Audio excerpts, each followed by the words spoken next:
A glass blower can take a sizzling blob of molten glass and, with expert technique and artistic vision, transform it into an exquisite sculpture. The blowpipe allowed glass blowers to both inflate and shape glass. Silica, which comes from sand, is combined with additives like limestone and recycled colorless glass to refine its properties. This prepared mix goes into the melting furnace. Once the raw material becomes a colorless, liquid glass, the glass blower employs a blowpipe, a long steel tube with a bulbous or teardrop-shaped end to collect a glob of the glowing molten substance. To add color, he quickly rolls the gather in crushed colored glass or over pieces of colored glass, which adhere to the molten surface. This technique allows him to apply vibrant hues and intricate patterns to the glass. At this stage, the material has a honey-like consistency, becoming increasingly dense as it cools and solidifies. Next, he bonds the color layer by reheating the glass in a smaller furnace referred to as a glory hole. This step ensures that the color adheres uniformly and integrates seamlessly into the glass. The intense heat from the glory hole softens the surface, allowing the colors to fuse and become a permanent part of the piece. He then rolls the glass over a ladle-shaped block to shape it into the initial form needed for blowing.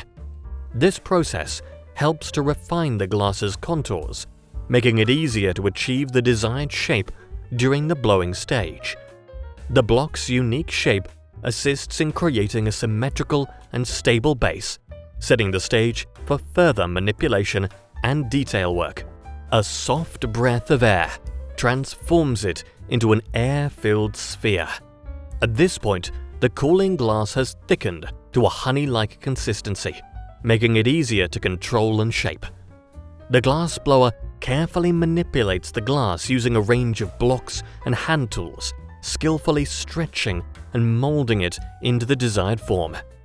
Each tool helps refine the shape and detail, allowing precise control over the material's transformation.